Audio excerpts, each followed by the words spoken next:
hidup lagi banyak masalah. Usia semakin bertambah. Lah, si doi malah ngajak nikah. Ya itu masalah Anda, bukan masalah saya. Puluh. Biar jadi ke penghulu, ya minimal subscribe dulu.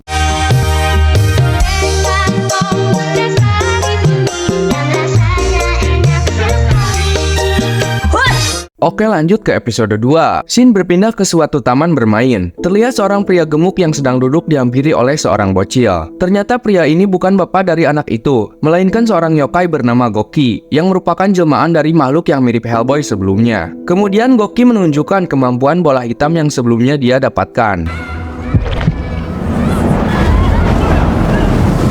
di mana benda itu membuat semua anak di sana pingsan. Setelah itu nampak salah satu bocil mengeluarkan sebuah cahaya kuning, yang diketahui merupakan perwujudan dari jiwa anak-anak di sana.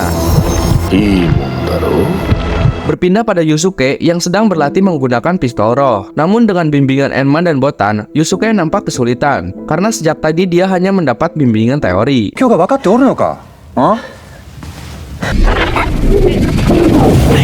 Di tengah pelatihan, tiba-tiba mereka dikejutkan dengan kemunculan Goki yang mulai melakukan kejahatan dengan bola hitam. Singkat cerita, Yusuke berada di rumah sakit untuk melihat bocil-bocil yang jadi korban. Di sini Botan menjelaskan jika para bocil ini tidak akan kembali pulih karena jiwa mereka telah diambil. Lalu dia juga memberitahu jika satu-satunya cara Yusuke harus mengalahkan Goki dan membebaskan jiwa mereka dari bola itu. Mendengar hal itu, Yusuke langsung cepat untuk pergi mencari Goki. Botan yang nampak ragu kemudian berkata jika Yusuke belum menguasai pistol roh. Namun bermodal sifat sombong dan watak keras kepala, Yusuke kemudian berkata jika dia tidak peduli dan akan menghadapinya dengan tangan kosong. Menyala abangku. Kemudian kita berpindah pada Kuwabara yang meminta maaf pada teman-temannya karena dia beranggapan jika alasan teman-temannya terluka disebabkan karena dia lemah hingga tidak mampu melindungi mereka. Kembali pada Yusuke yang akan pergi, kemudian Kuwabara datang menghampirinya. Di sini Kuwabara bertujuan untuk mencari tahu bagaimana cara Yusuke dapat mengalahkan pria yang tidak normal sebelumnya. Entah apa alasannya, Yusuke justru menjelaskan kejadian sebenarnya. Jika itu hanya yokai dan dia mengalahkannya dengan energi spiritual.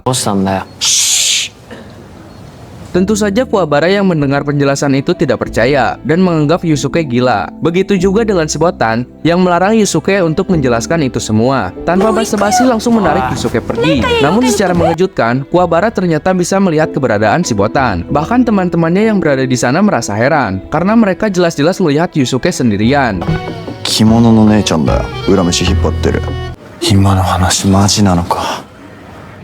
Kembali pada Yusuke dan Botan yang berusaha mencari keberadaan Goki. Di tengah pencarian, Botan menjelaskan jika Goki merupakan spesies paling berbahaya bagi manusia dibanding dua lawan lainnya, di mana Goki memiliki kebiasaan memangsa jiwa anak kecil, belum lagi bola penyegel jiwa yang ada di tangannya. Singkat cerita, Yusuke yang seharian mencari tidak mendapati keberadaan Goki yang diincar. Kemudian dia memutuskan untuk makan di tempat Keiko. Setibanya di sana, dia bertemu dengan Masaru, anak yang sebelumnya dia selamatkan. Nampaknya Masaru itu sangat berterima kasih pada Yusuke karena telah menyelamatkannya dari kecelakaan tempo hari. Namun di sini ibunya bercerita jika Masaru sedang merasa khawatir karena beberapa teman-temannya pingsan secara tiba-tiba ketika sedang bermain di halaman sekitar apartemennya. 僕は元気だけど。しまって、それでマサルも心配してるんです。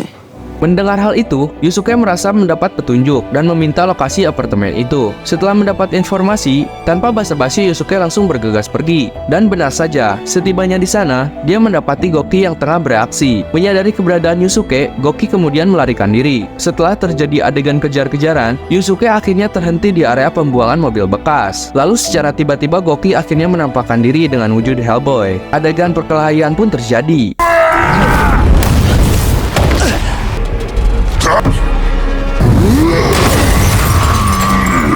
Menyadari Yusuke hanyalah manusia biasa, Goki kemudian menyerangnya secara membabi buta. Meski terlihat kesulitan, dengan perbedaan postur dan fisik yang sangat signifikan, Yusuke sama sekali tidak menyerah. Bahkan sesekali Yusuke beraksi dengan beberapa trik akrobatik, meskipun pada akhirnya Goki masih terlalu OP.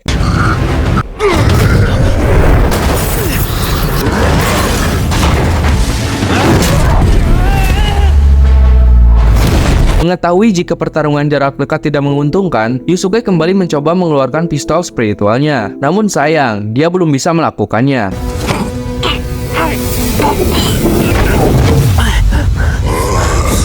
Tidak ingin menyerah, Yusuke kembali menyerangnya. Namun itu adalah sebuah tindakan goblok yang akhirnya membuat dia terpojok. Ketika Yusuke akan dihabisi, tiba-tiba Masaru datang menolongnya. Alhasil Goki yang melihat anak kecil pun tergoda dan langsung mengambil jiwanya. Dasar Sepu Jamil. Ketika jiwa Masaru akan dilahap, Yusuke yang tidak berdaya tidak kuasa menahan amarahnya. Kemudian dia berlari sambil mengambil sebuah pelat besi yang kemudian dia sangkutkan di mulut Goki. Dalam situasi ini, Yusuke secara mengejutkan berhasil mengeluarkan energi spiritualnya dan diledakkan tepat di mulut Goki.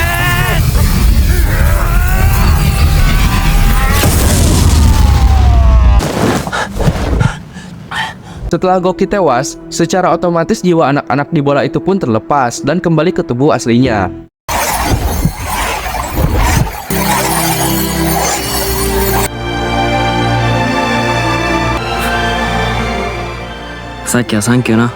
Terlihat ternyata Kurama sedari tadi menyaksikan pertarungan mereka. Namun anehnya, dia tidak ikut campur dalam pertarungan. Shin berpindah ke sebuah rumah mewah yang merupakan kediaman seorang bos mafia bernama Gonzo Tarukane. Diketahui jika di tempat ini Tarukane menyandra seorang yokai yang bernama Yukina. Bukan tanpa alasan, ternyata Yukina dapat mengeluarkan air mata es yang tentu saja Tarukane dapat menghasilkan cuan dari sana. Kemudian Tarukane dengan sengaja menyiksa Yukina dengan cerutu miliknya. Dan benar saja, di saat air matanya menetes, seketika berubah menjadi permata es.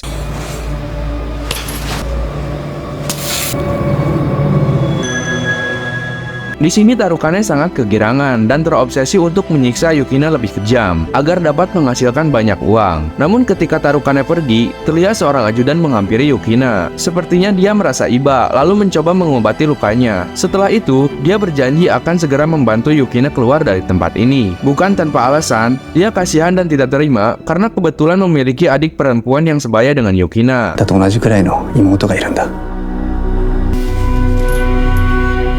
Shin berpindah pada Kuwabara yang tidak sengaja melihat Yusuke berjalan bersama Botan. Kemudian Botan mulai menjelaskan tentang Kurama yang akan Yusuke hadapi kali ini, di mana Kurama adalah yokai dengan wujud manusia, sedangkan cermin kegelapan yang dia miliki merupakan benda paling berbahaya dibanding dua lainnya, karena cermin itu dapat mengabulkan permintaan apapun dari penggunanya, termasuk menciptakan bencana alam, peperangan, hingga kematian massal, yang kurang lebih mirip Shenlong di Dragon Ball. Namun Botan kembali memberitahu jika cermin itu hanya dapat digunakan saat bulan purnama, yang artinya mereka harus segera merebut cermin itu sebelum terlambat. Setelah menerima semua informasi, Yusuke kemudian pergi mencari keberadaan Kurama. Namun di tengah pencarian, secara kebetulan Yusuke berpapasan dengannya. Tanpa pikir panjang, Yusuke kemudian mengikutinya secara diam-diam.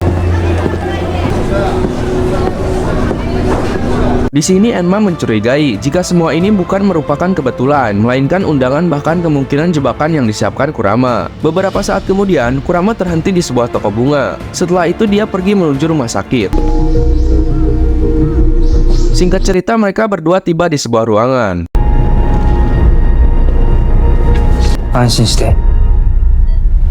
Di sini Yusuke menyadari jika Kurama memiliki seorang ibu yang sedang sakit. Kurama yang mengetahui Yusuke mengikutinya dari tadi kemudian muncul secara tiba-tiba. Menyadari jika Kurama menuju sebuah kamar yang ternyata Kurama memiliki seorang ibu manusia yang sedang dirawat di sana. Setelah menjenguk ibunya, Kurama mengajak Yusuke pergi untuk berdiskusi. Di sini Kurama mulai menjelaskan jika di masa lalu dia dikejar dan diburu hingga mengalami luka berat. Kemudian dia memutuskan bersembunyi di dalam rahim manusia dan akan pergi ketika kekuatannya kembali. Namun seiring berjalannya waktu, Kurama tumbuh besar dengan kasih sayang ibunya yang membuat dia merasakan hal yang sama. Lalu Kurama juga memberitahu jika sakit yang ibunya derita saat ini sangat parah hingga dokter mendiagnosis umurnya tidak akan lama lagi. Itulah sebabnya Kurama ingin menggunakan cermin kegelapan untuk meminta agar ibunya kembali sehat dan bahagia. Kurama pun berjanji kepada Yusuke jika setelah tujuannya selesai dia akan mengembalikannya.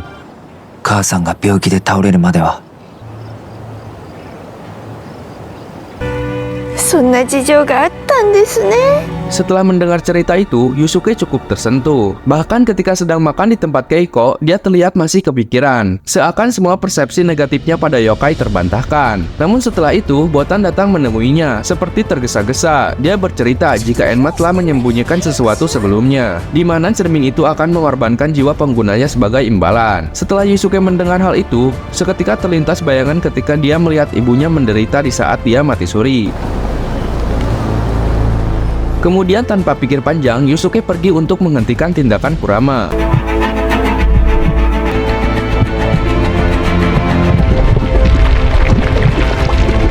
Dan benar saja, ketika Yusuke tiba di rumah sakit, Kurama telah melakukan ritual menggunakan cermin kegelapan. Namun ketika Yusuke akan bertindak, tiba-tiba Kuwabara datang untuk mencegahnya. Tentu saja Kuwabara yang masih dendam pada yokai melarang Yusuke berurusan dengan mereka. Tapi Yusuke yang keras kepala tetap pergi menolong Kurama.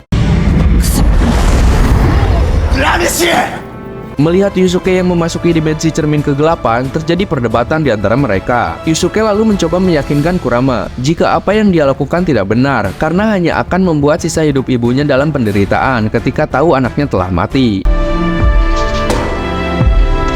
Lalu secara mengejutkan, Yusuke bersedia menawarkan untuk mengambil setengah umurnya pada cermin kegelapan.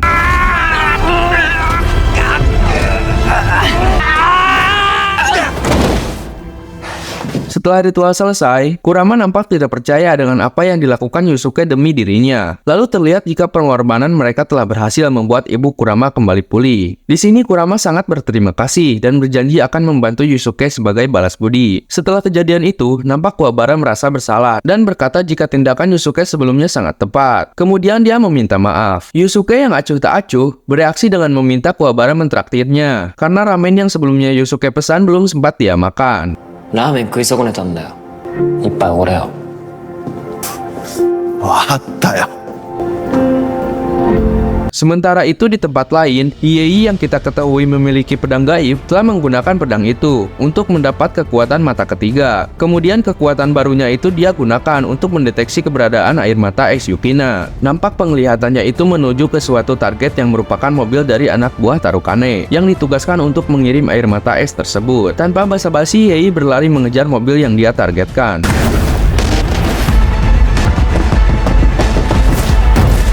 Dengan kecepatan tinggi, sembari berakselerasi, Hiei berhasil menebas mobil itu dengan mudah menjadi dua bagian.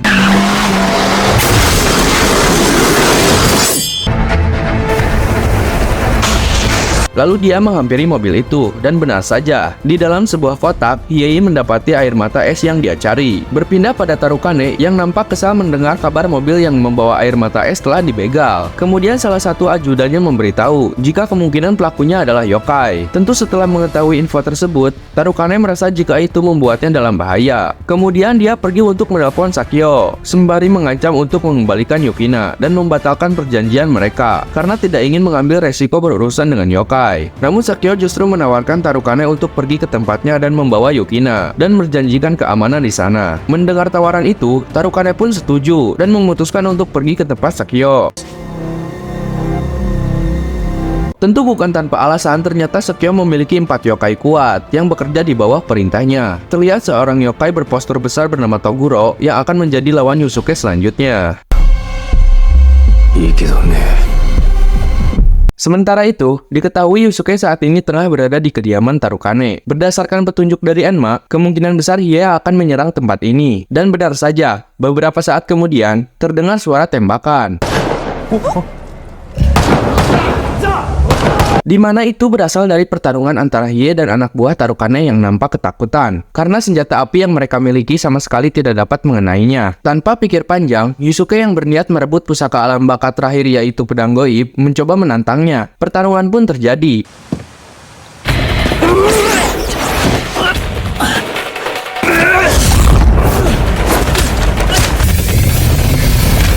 Kudaranna.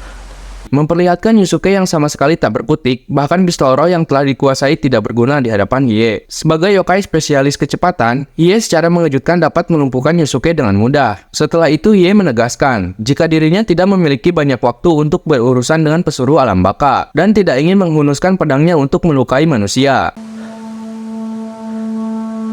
Di tempat lain, Tarukane yang membawa Yukina pergi kini telah tiba di suatu pulau terpencil yang merupakan tempat rahasia milik Sakyo. Dia pun bercerita pada Sakyo jika kini nyawanya terancam karena sedang berurusan dengan yokai. Namun Sakyo meyakinkannya kalau di sini adalah tempat yang aman. Setibanya di dalam, Tarukane mendapati jika bukan hanya dirinya yang menjadi tamu di tempat itu. Diketahui jika Sakyo di tempat ini untuk mengadakan ajang taruhan yang diikuti para pengusaha penggila judi. Kemudian Sakyo memperlihatkan suatu pertunjukan yang mengadu kemampuan antar yokai.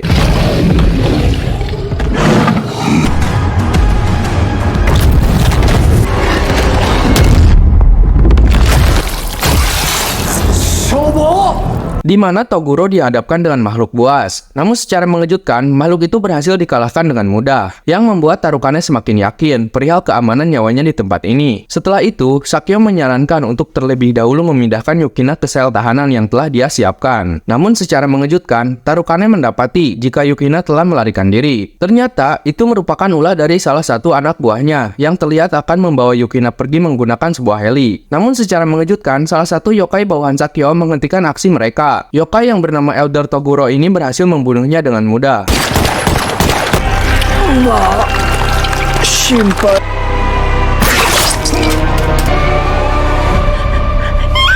Alhasil Yukina yang melihat kejadian itu pun menangis histeris, yang membuat Tarukane sangat senang karena mendapatkan banyak air mata es. Setelah itu, Tarukane menunjukkan rekaman CCTV Yusuke dan Hie. Sakyo yang melihat itu meminta Tarukane untuk jangan khawatir. Kemudian dia memperkenalkan anak buah yokainya yang akan mengawal Tarukane.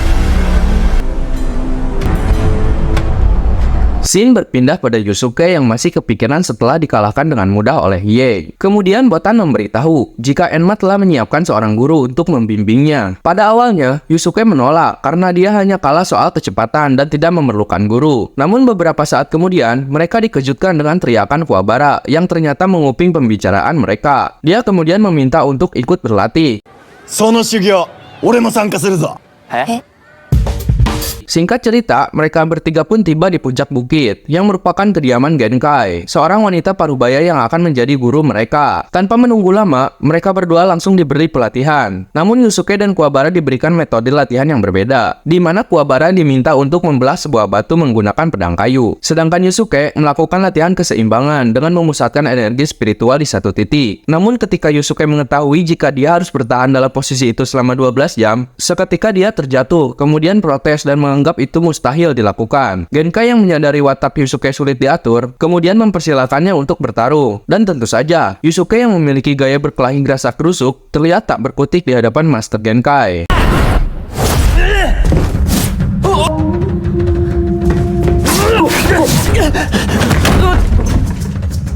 Namun terdapat satu momen di mana Yusuke mampu meniru gerakannya dan membuat Master Genkai sedikit terkesan. Meski pada akhirnya Yusuke tetap tidak mampu mengalahkannya. Setelah itu Yusuke diberikan waktu istirahat, lalu dia keluar untuk melihat Kuwabara. Meski apa yang dilakukan Kuwabara terlihat percuma, namun Yusuke tersentuh dengan kegigihan temannya itu. Lalu Master Genkai pun datang dan berkata, jika Yusuke terus malas, lama-kelamaan dia akan dilampaui Kuwabara. Sementara itu di tempat lain, terlihat Kurama menemui Hie dengan tujuan untuk memintanya mengembalikan pedang goib, karena Hie telah selesai menggunakannya untuk membuka mata ketiga. Sebagai imbalannya, dia akan memberitahu di mana lokasi keberadaan adiknya. Namun setelah Hie mengetahui jika alasan Kurama hanya untuk membantu Yusuke, dia nampak tak peduli lalu pergi sembari mencela Kurama karena telah berteman dengan manusia. Sementara itu, Sakyo menemui kepala ilmuwan yang sedang meneliti sebuah alat untuk menghubungkan dunia iblis dan dunia manusia melalui lubang besar sebelumnya. Namun terdapat suatu kendala, di mana alat itu hanya mampu menciptakan portal kecil. Tentu Sakyo yang menginginkan portal yang lebih besar, meski itu berarti dia harus mengeluarkan lebih banyak dana. Beberapa saat kemudian Toguro pun datang menemuinya. Di sini kita mengetahui jika alasan Toguro mau bekerja sama membantu Sakyo, karena dia merasa tidak adanya lawan sepadan yang tersisa di dunia manusia, dan mengharapkan adanya lawan yang kuat dari dunia iblis. Tidak terasa, masa pelatihan Yusuke dan Kuwabara telah berlangsung selama 14 hari. Namun Yusuke masih belum ada peningkatan yang signifikan dan membuat Genkai meragukan kemampuannya. Lalu Master Genkai meminta Botan untuk menyampaikan perkembangan Yusuke kepada Enma, yang dia rasa tidak memiliki harapan dan hanya buang-buang waktunya saja. Sementara itu, Yusuke yang malas-malasan memutuskan untuk melihat Kuwabara. Terlihat sampai saat ini, Kuwabara masih gigih dan tidak memperdulikan berapa pedang kayu yang telah dia habiskan. Seperti yang kita ketahui, Kuwabara sangat termotivasi karena tidak ingin kejadian sebelumnya terulang lagi, di mana dia tak berdaya ketika melihat teman-temannya terluka oleh yokai. Di saat pedang kayu hanya tersisa satu, secara tak terduga Kuwabara berhasil membelah batu itu dan kini sukses membangkitkan Reigannya. 守れねえのは男。俺はあいつよりも強え男になるんだ。俺はやったぞ。 Yusuke yang melihat Kuwabara akhirnya kembali mendapat motivasi dan pergi untuk berlatih lagi. Alhasil Yusuke berlatih semalaman dan berhasil bertahan selama 12 jam. Kemudian Genkai pun datang dan cukup terkejut melihat perkembangan pesat dari Yusuke. Lalu Yusuke diminta untuk mengetes kekuatannya. Terlihat pistol Roy yang kini telah berevolusi menjadi ringan hingga bertambah kuat berpuluh-puluh kali lipat.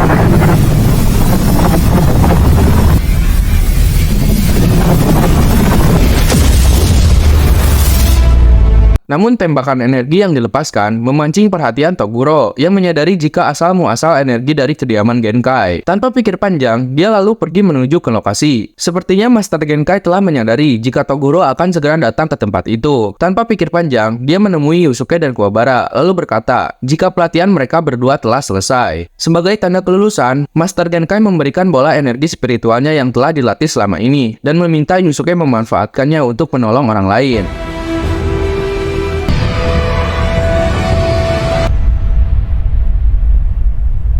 Singkat cerita, Kuwabara dan Yusuke pun pergi. Hingga tiba di malam hari, Toguro telah sampai di tempat itu. Diketahui jika di masa lalu, Toguro dan Master Genkai merupakan teman seperguruan. Namun karena suatu alasan, Toguro memutuskan untuk membuat perjanjian dengan iblis demi mendapatkan kekuatan dan tidak termakan usia. Di sini Toguro kecewa karena Master Genkai telah mewariskan kekuatannya. Namun dengan tenang, Genkai menjelaskan jika pewarisnya sudah pergi dari tempat itu. Karena merasa Genkai tidak lagi memiliki kekuatan, Toguro kemudian membunuhnya. どちらかが消えるしかないね。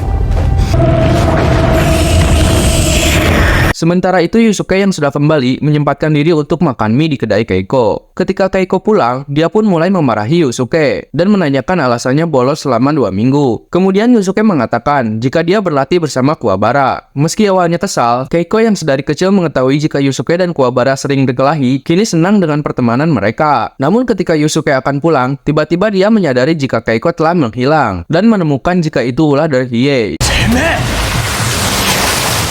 Tanpa pikir panjang, Yusuke pun pergi mendatangi Hiei. Tanpa banyak tanya, Yusuke langsung menyerangnya. Hiei yang tidak mengetahui apa yang terjadi, tidak diberikan kesempatan untuk memberi penjelasan. Untung saja sebelum situasi bertambah parah, Kurama datang melerai pertarungan mereka. Di sini Kurama menjelaskan jika bukan Hiei yang telah menculik Keiko, melainkan yokai suruhan Chakyo. Kurama pun mengatakan jika kemungkinan Keiko dibawa ke tempat yang sama dengan Yukina. Meski tidak mengetahui apa motif dari penculikan Keiko, namun Kurama mencurigai jika kemungkinan ini adalah sebuah jebakan. Alhasil mereka memutuskan untuk bekerja sama. Sebelum pergi, Yusuke menyempatkan diri untuk meminta maaf pada Hiei karena telah salah paham sebelumnya. 行くぞ。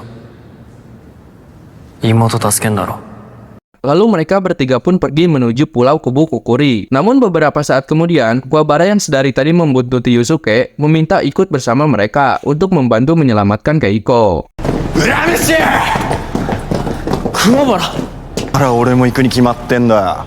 なんだ貴様は。